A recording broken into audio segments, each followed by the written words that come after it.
예, 오늘의 모닝 브리핑 시작하겠습니다. 지표가 부진하게 나오면서 경기 침체 우려가 커졌고 금리 인하가 늦어진 거 아니냐, 그래서 금리 인하가 호재가 되기 어렵다 이런 의견 나오면서 증시가 큰 폭으로 하락하는 그런 모습을 보였고요. 채권 금리 하락하고 금 가격 올라가고 달러 인덱스 올라가고 안전자산 선호했고 또 주요 반도체주들은 큰 폭으로 밀렸습니다. 한국 관련 지표 MSCI 한국 지수가 1.85% 빠졌고 야간 선물은 2.21%나 하락하는 그런 모습을 보였고요.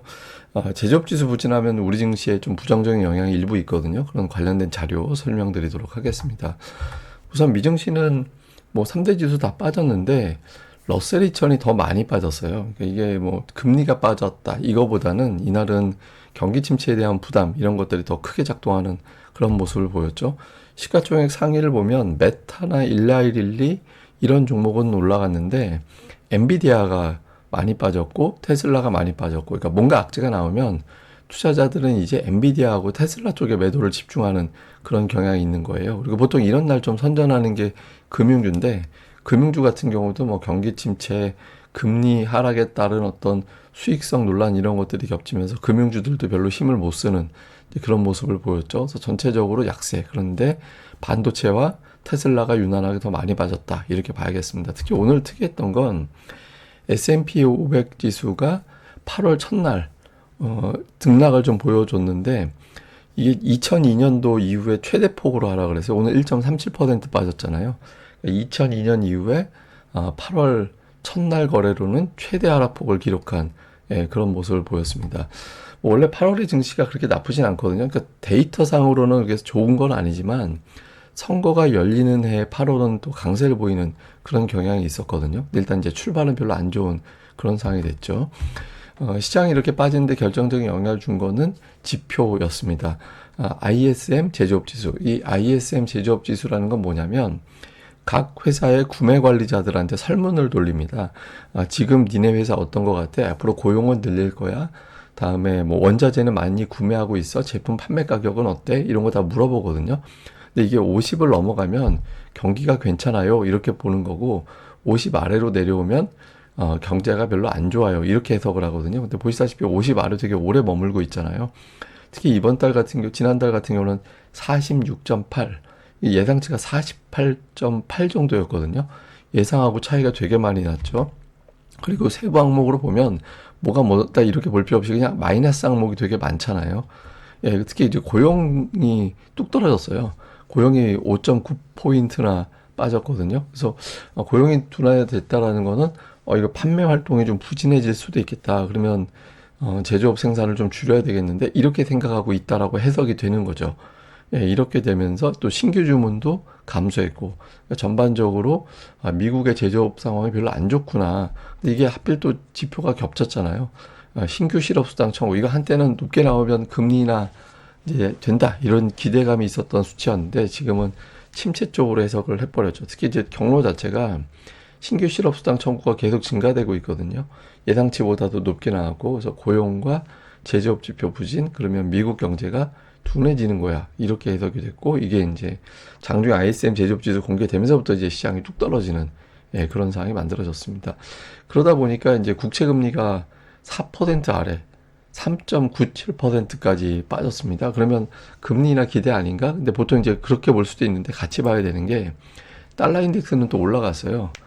달러 인덱스가 올라가고 국채 금리 빠졌다는 얘기는 한마디로 안전자산을 선호한다. 오늘 금 가격도 올라갔잖아요. 그래서 안전자산을 선호하는 심리가 가동이 되면서 위험자산인 주식시장은 빠지는 그런 시소가 이제 만들어졌다 이렇게 볼 수 있겠죠.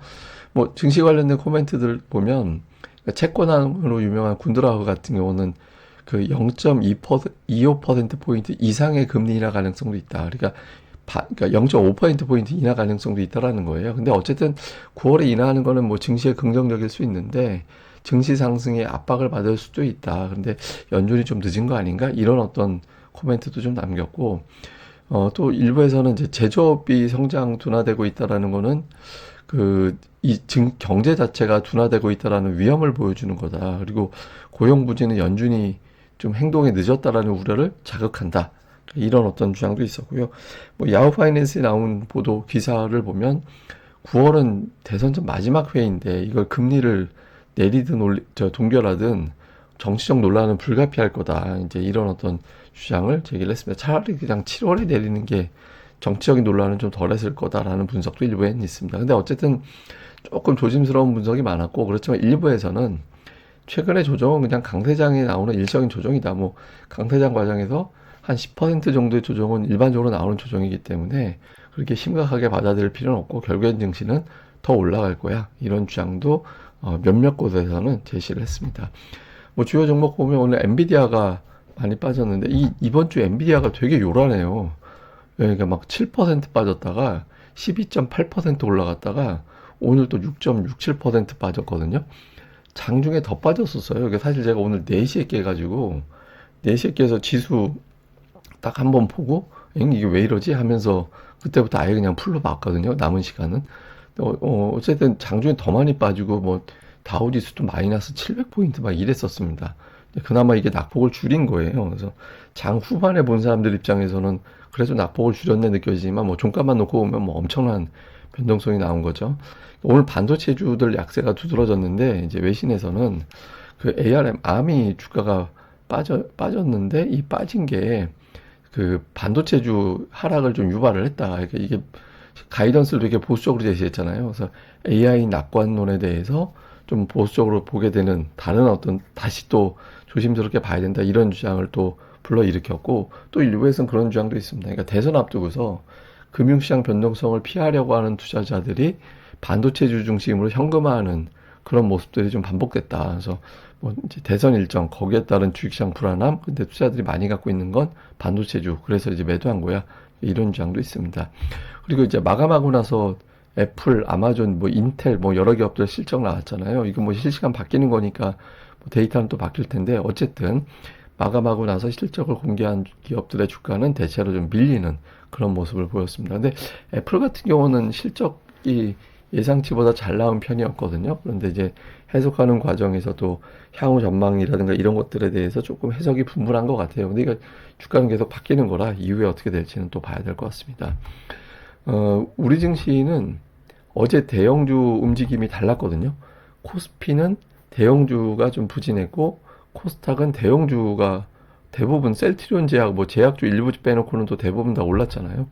그래서 양시장 보면 코스피는 대형주 지수가 0.09% 올라서 거의 보합 정도였지만, 중소형 지수는 1% 넘게 또는 1% 정도 올라갔고, 코스닥은 대중소가 전부 다 1% 넘게 올랐습니다. 그러니까 어제 같은 경우는 시장이 광범위하게 다 올라간 거예요. 예, 기술적 반등이 이렇게 제대로 나오는 그런 모습을 좀 보였던 거였죠. 그래서 어제 같은 경우는 투자 심리가 괜찮아졌었거든요. 예, 그리고 이제 지수 같은 경우도, 코스피 지수 같은 경우는 121선에서 저점을 이번에 만들었다, 그러면서 튕겨 올라가는 그런 모습이 좀 있었죠. 코스닥 같은 경우도 이제 연저점에서 이제 바닥을 확실히 쳤구나, 그러니까 이런 인식이 만들어지는 상황이었거든요. 그래서 오늘 뭐 두 가지를 봐야 되는데, 일단 코스피가 저 121선, 그리고 코스닥도 마찬가지로 지난 저점에서 튕겨 올라가야 돼요. 그러니까 저 저점을 깨버리면, 종가를 깨버리면, 그러면 최근에 만들어놨던 추세가 완전히 붕괴되는 그런 상황이 만들어지거든요. 그러니까 양시장의 어떤 공통적인 인식은 뭐냐면, 이미 바닥은 쳤다, 이미 바닥은 친 상태고 단기적인 노이즈가 나올 뿐 결국엔 다시 밀고 올라간다, 이런 어떤 기대가 있는 상황이거든요. 그런데 이걸 깨버리면 뭐 특히 이제 오늘같이 해외적인 어떤 변수가 나올 때가 테스트 해보긴 좋죠. 그러니까 어떻게 이걸 견뎌내면 이거 정말 저점을 쳤구나라고 하면서 대기하고 있던 매수가 또 가동이 되는 그런 현상이 나올 수 있는 거고, 깨버리면 패턴이 붕괴되는 거기 때문에 이제 다음 주에 조금 증시가 더 지저분한 흐름이 나올 가능성이 있죠. 그래서 오늘 좀 두 가지 측면 좀 잘 살펴봐야겠습니다. 저 요약을 해보면 FOMC 이후에 국채 금리가 빠졌거든요. 그러니까 금리가 빠지면 원래 신흥시장에는 긍정적인데, 금리가 빠진 이유가 안전자산 선호라면 또 이야기가 달라지는 거잖아요. 그래서 오늘 금리 빠진 거, 그러니까 경기 침체는 오버야, 금리 빠진 건 그래서 기회야, 이런 시각이 오후에 가동이 되는지, 아니면은 이거 침체 예사롭지 않은데, 그러니까 오후장을 봐야 됩니다. 오후장이 어떻게 돌아가는지. 그리고 우리 증시는 그러니까 미국의 제조업 지표가 부진하고 반도체가 약하게 나올 때 굉장히 좀 어려움을 겪는 그런 상황이 연출되거든요. 그래서 이 흐름이 오후장에서 수급을 이제 계속해서 그 방향으로 가느냐, 이제 오전에 어떤 매도를 어제 같은 기세에 봤을 때는 찬스로 볼 수도 있다, 이런 어떤 이제 흐름도 나올 수 있잖아요. 그러니까 오후장의 어떤 변화가 되게 중요할 것 같습니다. 그래서 어쨌든 경기 침체론이 나오고 있는데 이게 좀 과장됐다라는 주장도 있어요. 예, 또 과장됐다라는 주장에는 어떤 이제 인식이냐면 차라리 미국 주식에 대한 집중도가 낮아지고 신흥시장에 대한 관심도가 올라갈 수 있다. 그러니까 미국이 어차피 금리를 내릴 거니까. 근데 이제 저렇게 되려면 달러 인덱스가 빠져야 되는데 달러 인덱스가 올라갔기 때문에 오늘 당장은 저러기가 쉽진 않죠. 근데 어쨌든 장중에 환율이 진정되면서 오후장이 어떻게 되는지 오후가 되게 중요하다라고 봐야 됩니다. 근데 어쨌든 오늘장 핵심은 외국인들과 대형주가 버텨지는지, 특히 이제 외국인들이 뭐 선물을 뭐 많이 팔아보면 이론적으로는 이만 계약도 매도가 가능하긴 합니다만은 현재로서는 이런 하락을 이용해서 이제 선물을 또 회수하는 움직임이 나올 수도 있는 거잖아요. 그러니까 어느 쪽이 될지는 봐야겠죠. 그래서 이제 대형주가 오히려 하락을 조장해 버리거나 이렇게 되면서 이제 지수를 확 이제 끌어낼 수도 있는 거고, 하락을 이용해서 오늘 같은 하락은 좀 오버야 이렇게 되면 이제 매수가 붙을 수도 있거든요. 그래서 오후장에 어떤 형태로 외국인과 대형주의 조합이 만들어지는지를 좀 봐야 될 것 같습니다. 근데 이게 두 가지 측면이 다 있거든요. 그러니까 제조업 지수는 증시하고 방향이 좀 비슷하게 가는 경향이 있긴 해요. 예, 그리고 특히 우리나라 같은 경우는 ISM 제조업 지수와 수출 증가율이 시차는 있지만 비슷하게 가거든요. 근데 이제 최근에 우리나라 수출은 회복되는데 제조업 지표가 부진한 건 좀 약간 또 특이하긴 하죠. 근데 어쨌든 큰 방향으로 보면 미국의 제조업 지수가 이제 일종의 경기를 나타낸다라는 식으로 해석을 하는데, 이제 그거보다는 미국의 제조업 지수는 우리나라 수출 데이터하고 연결이 되기 때문에, 또 수출 데이터는 우리나라의 수출 가격 지수가 우리나라 코스피 지수하고도 거의 일치하거든요.